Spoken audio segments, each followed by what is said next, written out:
From the hood, from the cops, play the building at times. My little nigga Smurder trying to make $1 million. Cops play the building at times. My little nigga Smurder trying to make $1 million off dimes. And Bleak got caught scamming. They gave that nigga 30 years. In 30 minutes, his mom's cried 110. So you know, I just wanted to get a nice interview. You dig what I'm saying? Take it back. So like I said, yeah, man. So I always want to get a collective of different types of interviews, but I want to focus on individuals that's been, been in it, that's been doing it, grinding and running and understanding the epitome of grind. You dig what I'm saying? Absolutely. You got a lot of artists out here, man, that grind. But like I said, man, I was just telling you, bro, that I seen you in 40 seconds selling. You know what I mean? With a typical artist wouldn't do that. You dig what I'm saying? You out. And motherfuckers' pride, you put your pride to the side. Listen, man, this is what it is. You got a lot of these, soapbox ass motherfuckers, man, that they started yesterday, man. I feel like with the there's no limit to a grind. Like there's no definition to a grind. I feel like a lot of artists forget the essence of getting out there and being hands on with your fan base or the people that that you want to respond to your music.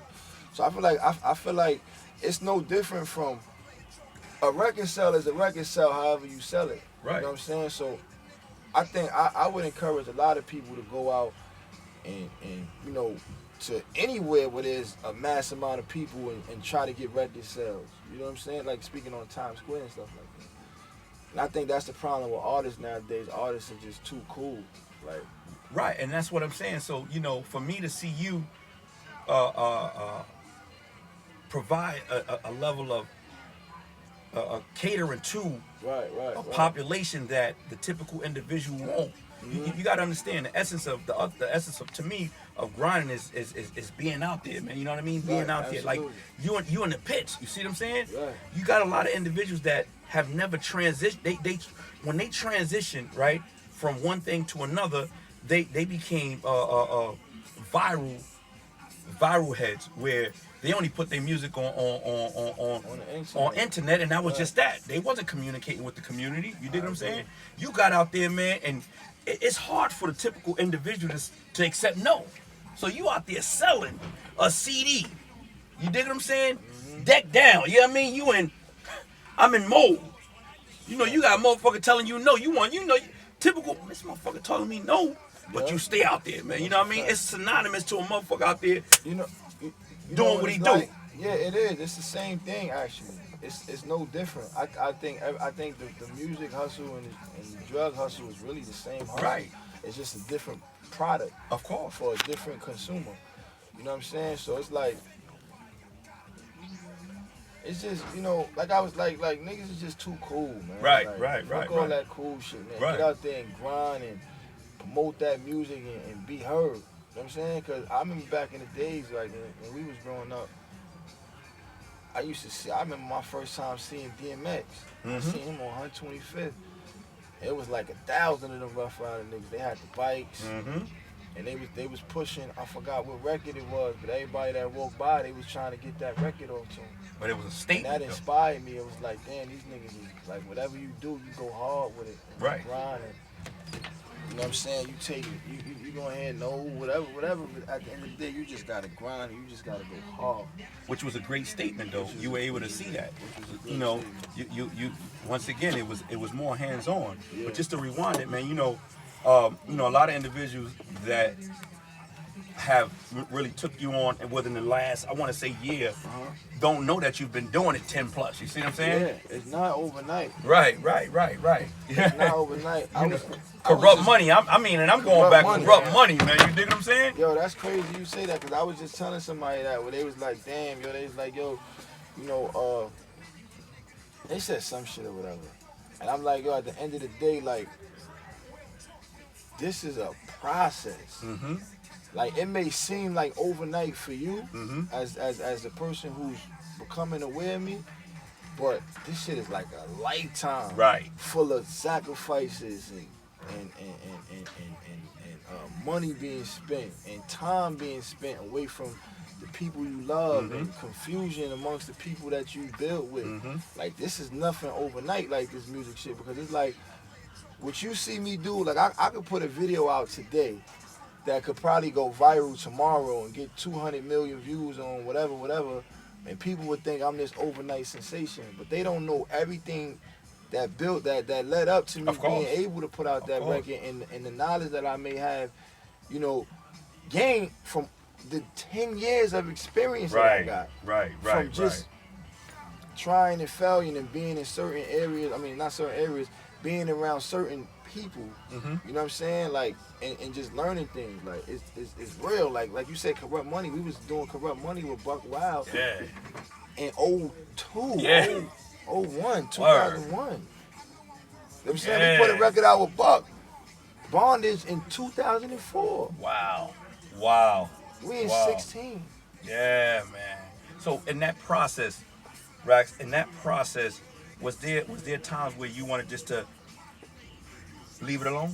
There was many times where I wanted to say, you know what, fuck this music shit. You gotta understand, right?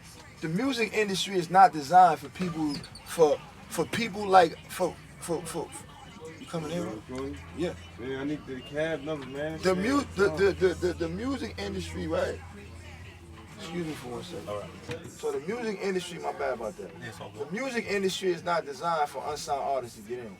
Because you gotta think about it. Like, for one, most of these unsigned artists, these niggas ain't got the money. They ain't got the resources. They ain't got the connections.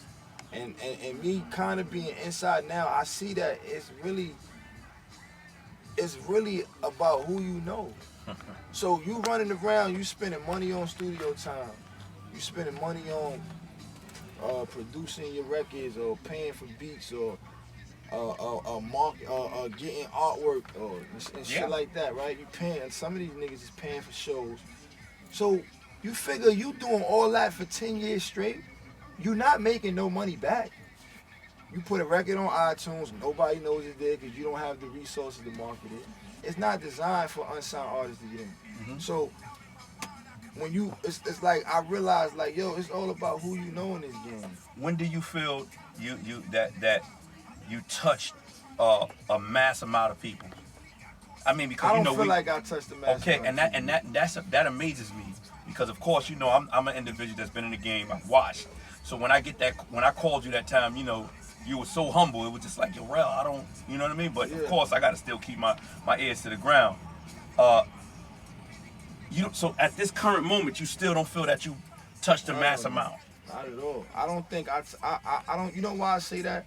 Cause I don't, like, we was just having a talk, me and my man Buddha the Future. We was having a talk. We was like, yo, at the end of the day, like we build reality. Like, we don't do that. When we build, we get in these circles and we box it out verbally and we strategize. So like he was saying, like, yo, you're still a new artist that no one knows. No matter if you got 10,000 followers on Instagram, you only have 10,000 followers out of the fucking world.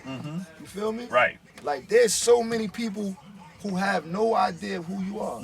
So until I reach, I don't want to say the numbers or stuff like that. I'll say. Well, I don't think it's a number game. I mean, well, we can say that it's a numbers game or whatever, but you have to have that feel. You dig what I'm saying? I think that organically, you know, you have to say, okay, I've reached some type of goal. You dig what I'm saying? Because at this moment, this is what the industry is being governed by. You know, social media. Absolutely. You dig what I'm saying? You know, people will look on their Instagram, right? Peep game. You do a show, right? So now I'm a businessman. Haddy, I need you to be a headliner. Yeah. So I look at your IG, right? Damn, he got 1 million hits. But in that 1 million hits on a pick, 2 people may come to the event. You see what I'm saying?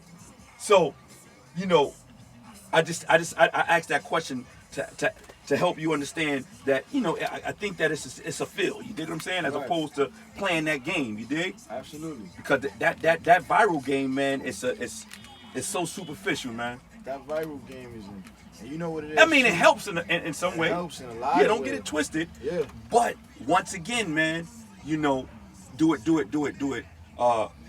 Builds up to sales. I believe it. I believe any form of market or branding leads up to sales. Okay. A sale is just something that someone is aware of. You know what I'm saying? Like, we can't sell anything if people are not aware that the product even exists. You know what I'm saying? So I just feel like Like, you know, I don't know, man. Well, Shit if is y'all want to just add on different, as a bro. team, you know, y'all can. I personally think perception leads to reality. So if people perceive you to be somebody, and if the perception is that, then that's their reality and their mindset. Because they only know what they can see. So if they see you have 1 million followers and 1 million people following, they're perceiving you as somebody that's worth following. Right. So it gives them the kind of the okay to, in society, a lot of people need an okay to like you. They don't feel comfortable unless they get that okay. So those numbers give you that okay Right. for people to feel okay publicly to say, yo, I fuck with Haddy Racks. Right, or I right, fuck right. with him, or I Right, fuck with him.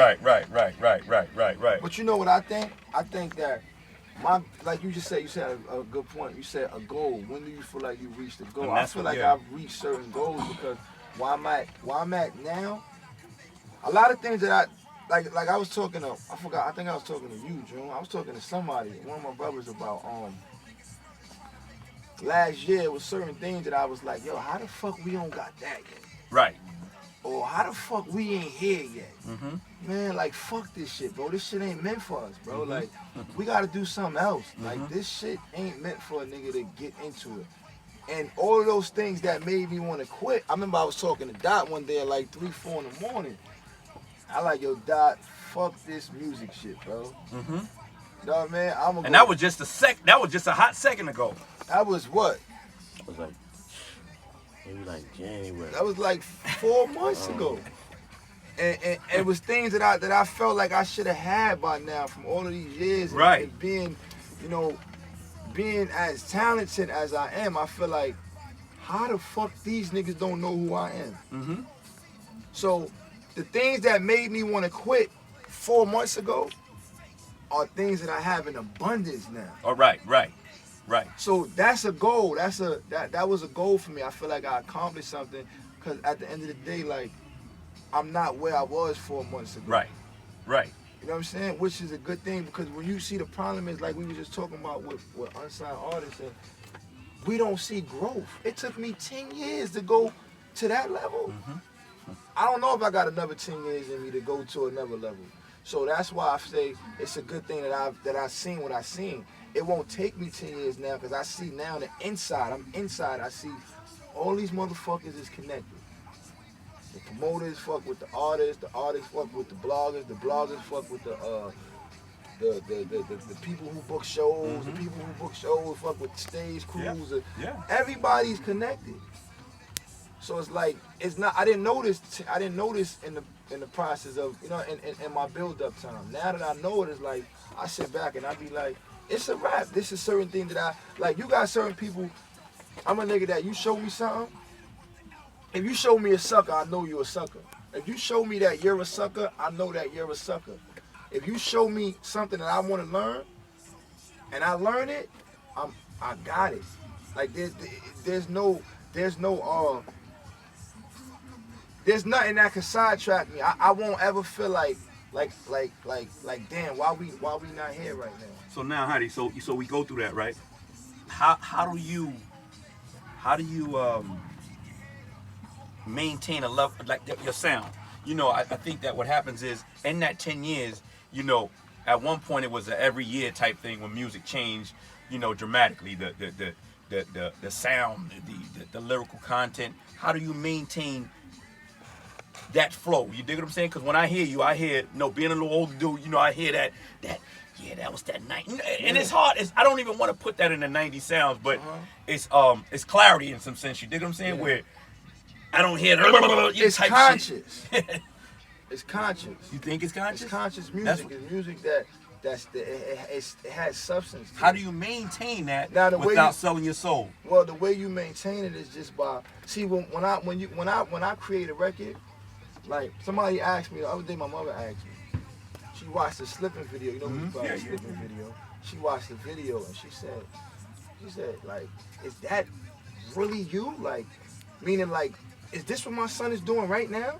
Cause it's a right now record. It's not. I'm not talking Pat. I got my daughter in the video, Right. who's clearly the same age as she is in real life.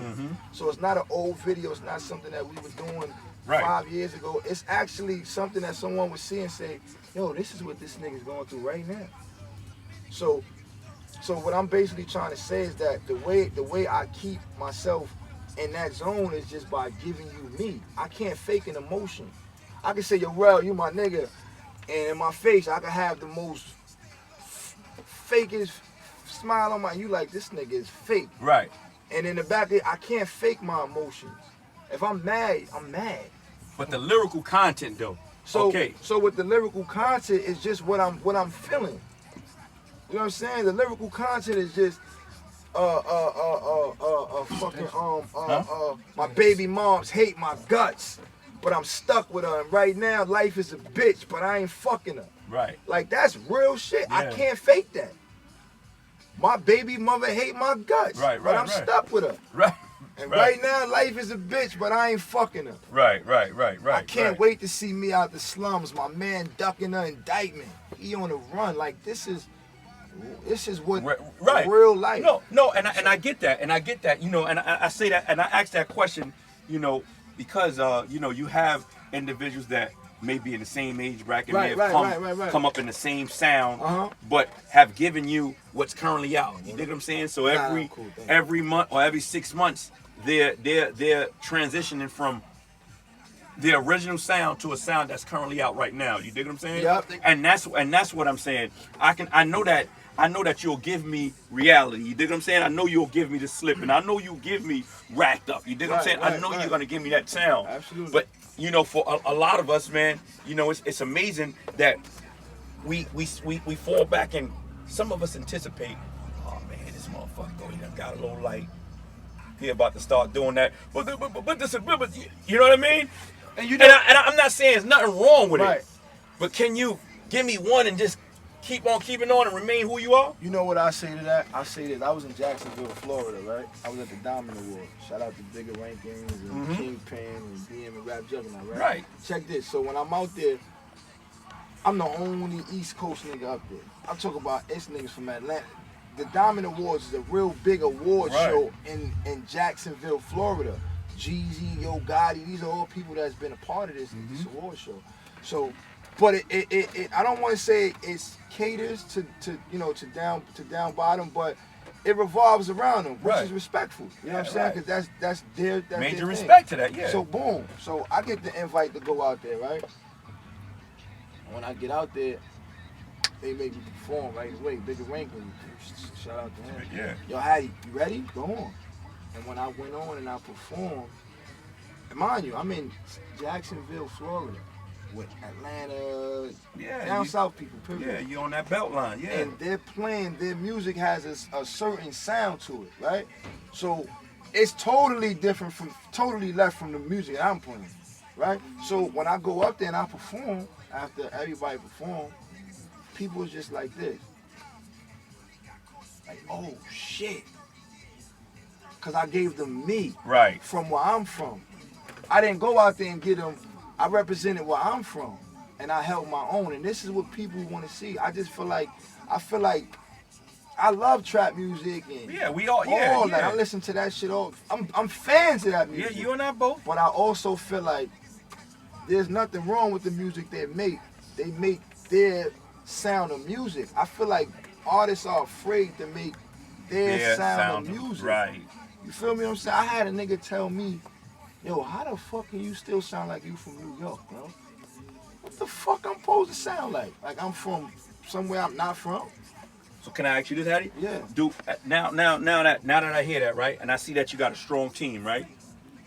Do you take constructive criticism great? Yo, let me hear your team. June. He ain't afraid to hear no. He actually want to hear no when he needs to, because at the end of the day, like, he wants to be better.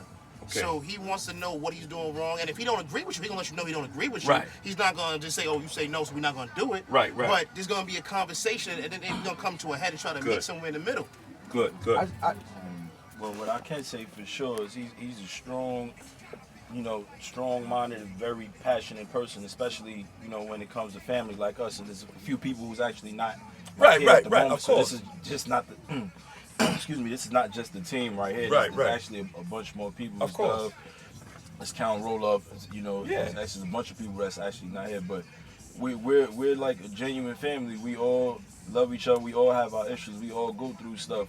You know what I'm saying? And he's like the leader of our tribe, basically, because you know, we're all investing, you know, our everything into his dream. You know what I'm saying? And building with your brother. And you know, like I said, he's 100% strong-minded and passionate. And you know, we go, you know, debate for hours. We just had a nice one right before y'all came in. Yeah. You know what I'm saying? A real good one. You know what I'm saying? And it always ends, you know, with hugs and smiles and new knowledge. You know what I'm saying? So he's not new to rejection. Like, he understands what goes on, but he's definitely very passionate. Right.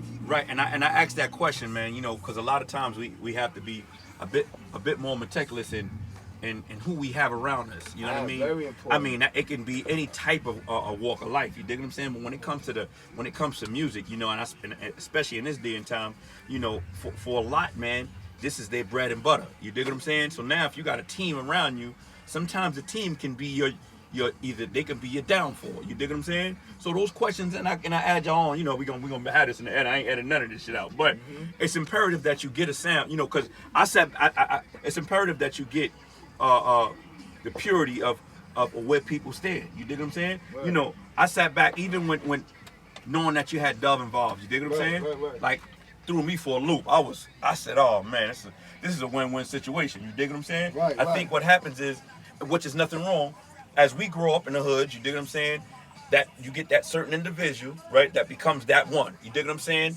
And his team, they're still sidetracking. You dig what I'm saying? It may throw the leader off. You dig what I'm saying? But in the same token, what a Racks would do, right?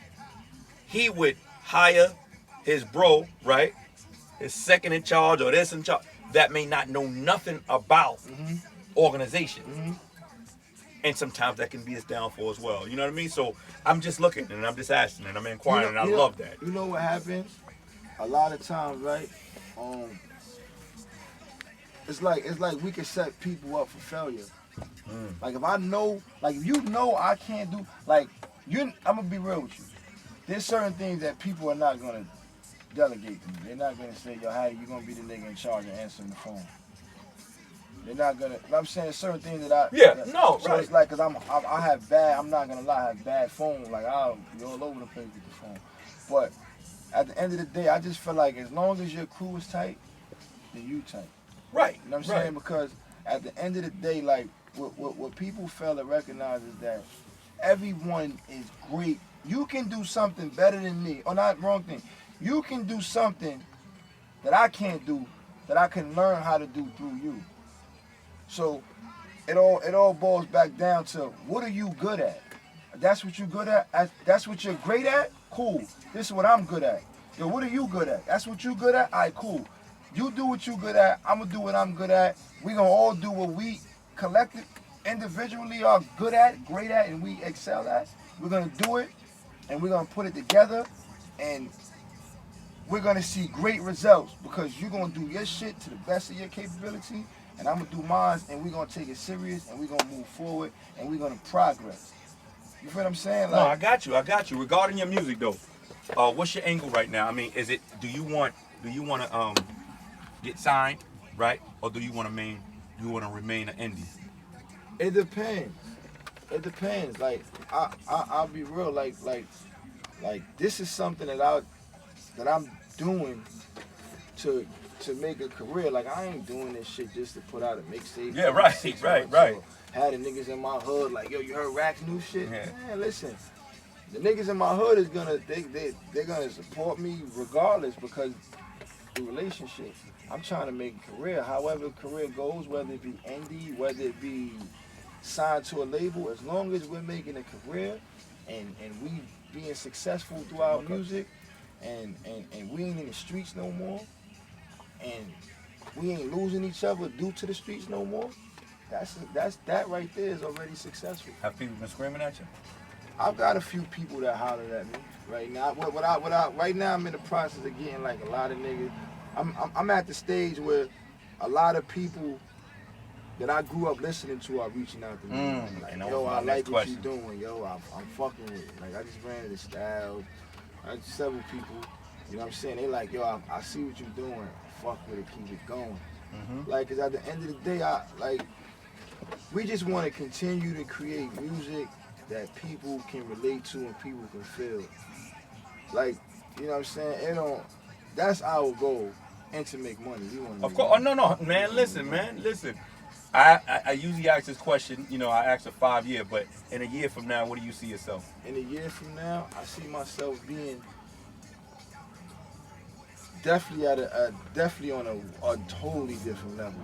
I see myself being a well-known, like oh, that's Haddy. Like, yo, you heard Racks new shit? Like, I see me this time next year being the nigga that they think about when they think about New York. Of course. Like, when you think about New York, you thought about Biggie, you thought about Jay, you thought about the Locks, you know what I'm saying? You thought about Nas. Yeah.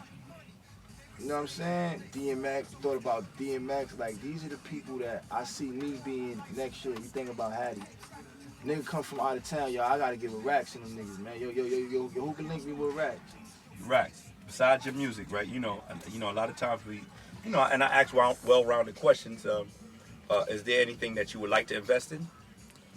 I would like to invest in things that give back to unsigned artists. Like creating a platform where it's like they don't have to spend all this money and go through all the trials and shit. We're gonna go through that regardless. Of course. But it's certain things that we go through, like let's say you in a family, right? You got your girl, you got your wife, you got your kids, right? But you do music, and you know your wife like, yo, my nigga, you've been doing that for 10 years. We ain't making no money off you going to the studio.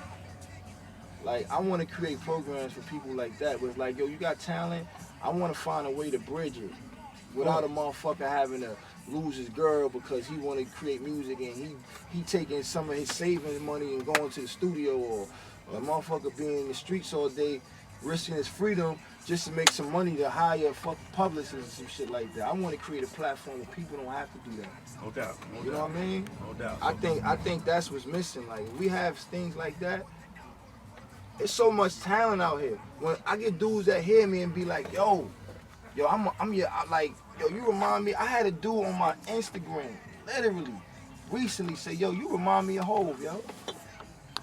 That's like the biggest compliment a nigga could tell me. Yeah, like. yeah. So it's like, but at the end of the day, it's like, imagine if I could be exposed to the world without having to, not to the world, imagine if I could be exposed to the masses without having to go through all the bullshit of niggas trying to beat me out of studio time and mixing records and charging a nigga $1 million to do artwork, or like or you know, relying on a motherfucker to bring me to meet. Like, it shouldn't be like that. Like, It's a process. Well, I think that's when it comes down to teams. You know what I mean? Everyone plays their role. Yeah. I think the greater thing about it is that you at the end of the day, you still manage to get beyond the rigmarole. You dig what I'm saying? And I think at the end of the day, you know, whatever you put your heart into it's materializing at this current moment. You dig what I'm saying? You got a lot of artists that's coming at you, man. I'm talking about that artists that put in that work, man. You dig what I'm saying? So those are things that I watch. So, you know, I love the fact that you've maintained that regarding artists that you would love to work with and moving forward. Right. Give me some. I just want to work with. I mean, you know, moving forward, the first thing I want to do is just get certain records out with people I'm fans of. Like, That's what I'm saying. Give me like, some. I want to work with Jay. I want to work with Nas. I want to work with DMX. I want to work with the Locks. I want to work with Beanie Siegel. I want to work with Scarface. You know what I'm saying? I want to work with these. I want to. It's just the list goes on. No, like, and it can be done. There's nothing wrong with those. Those are goals. Yeah. Those are goals that could be met. Yeah, I want to work with shout out to Cole Mega, you know what I mean? Mega, that's my, that's my boy. You know what I mean? At the end of the day, like, some of the people that I want to work with, I'm already working with, and that feels good to, you know what I'm saying, get a call from Mega like, yo, Racks, I want you to open up for my show. Like, what? Me? What time, Mega? I'll be there the day before. Right. Waiting for you to get there. Right. That feel good, man. Yo, Racks, you dig what I'm saying? Yeah, you know, a lot of times, man, you know, once again, people conduct these and it be about the now, man. You know, this is a timeless interview, man. That you know gives the fan a chance to really understand who you are, you know, as opposed to the superficial. But it also lets them know that you still go through the superficial bullshit, you know. You're gonna go through that. Right. You're gonna go through it. How regarding shows, man, has it been a The good good thing feel? about this is this. The good thing about the shows is this. I can say that I've been a lot busier than I was 4 months ago. You know what I'm saying? Like I've been doing, like we did the joint with you, the Racketeering concert. Shout out to you. That was love, bro. Definitely appreciate that. You always been a humble, try to give back to the hood and keep, you know what I'm saying? Keep niggas focused basically. But the good thing about it is that after I did the, the Racketeering event with you, we got invited to Florida, the Diamond Awards. We was running all through that for 4 days straight. I did the I Stand It. Shout out to J Hatch. They got me on the road with them now. I Stand It. I got Boston. I got DC. I got Maryland. I got Philly. All coming up in next month. Then I got in July. I'm with Coast to Coast. I got Miami. I got Atlanta with Coast to Coast headlining all these shows. Then they got me booked already. I'm on like 2 stages at A3C. They got me for the Revolt concert. The Revolt. What is it called? Revolt. The conference. The Revolt conference, they got me in on that. Like everything is already confirmed and it's a good look. And that's just before the project is even out. Right. We ain't even put the album out. I got the write up in the Source magazine.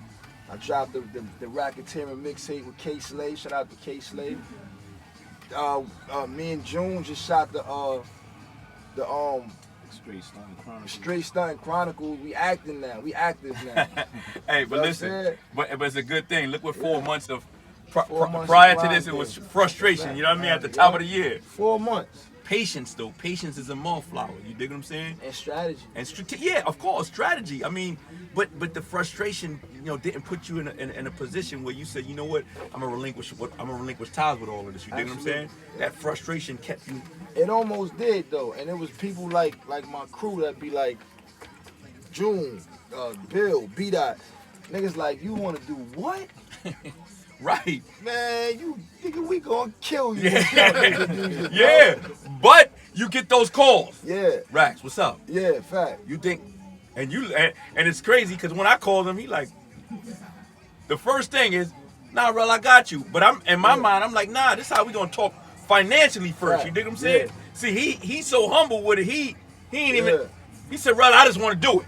Right? I said, hold up. About 3 weeks down the line, Rel, so hold up, explain this to me. I'm saying, man, look, man, you gonna get some. Yeah, right. But see, I think what happens is, of course, you can hear a lot of that. You dig what I'm saying? You can hear the assortment of people coming at him from all angles. You know what I mean? Now he's at that point, but he's also trying to understand.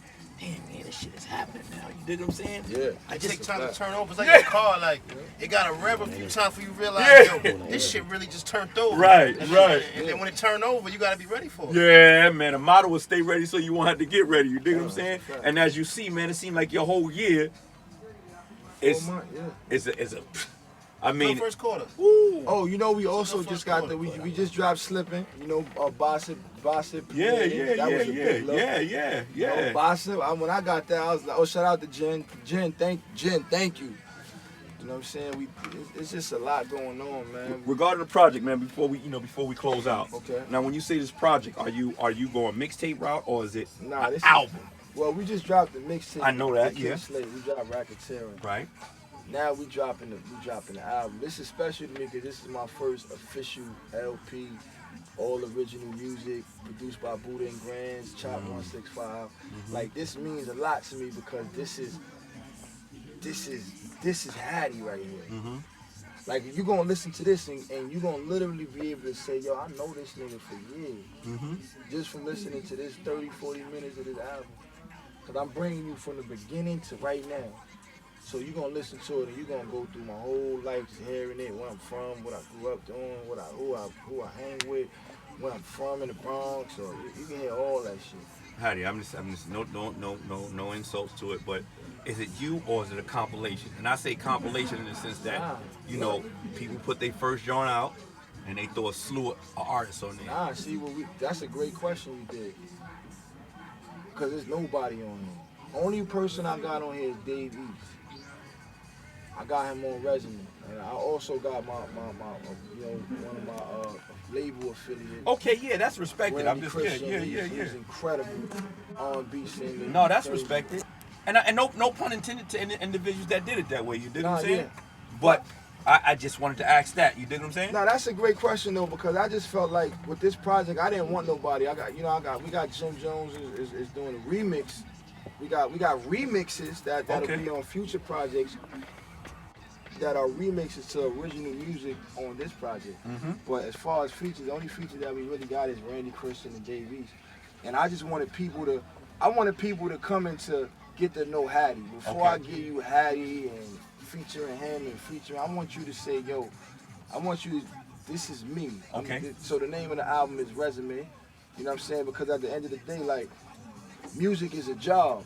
It's my job. It's my career. You know what I'm saying? So when you go for a job, the first thing you got to do is what? You got to fill out a resume. You got to get them your resume. So this is my introduction to the world. Like, yo, this is who Haddy is. You know what I'm saying? And look out for the vlog. We got the vlog that we doing with my dog, Mo Shines, Mo Visions. Okay. It's crazy. So what we're doing is like, it's a vlog which will drop every week. Just to promote the resume album. You know, when you look at a resume, the first thing you see is your name. Second thing you see is your objective. Third thing is your work history. And the last thing you see is your references. So the vlog, each vlog will be, you know, that for example, the first one is Haddy Racks. When you look at the resume, the first thing you see is the name. So I'm giving you who's Haddy Racks in that vlog and that's in that episode. The next episode is my objective. Now I'm giving you my objective and why I'm doing music and where do I see myself in 5 years.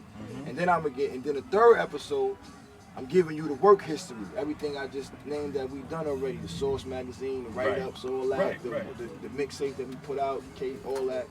And then last but not least, we'll do the references. We'll have certain people, you know, you and people like Buddha Future and Dove, and you know, just artists and people that people are familiar with, giving me a reference base, you know, basically. So, No, I'm with it. I love then it. we're gonna drop it. Life and Time.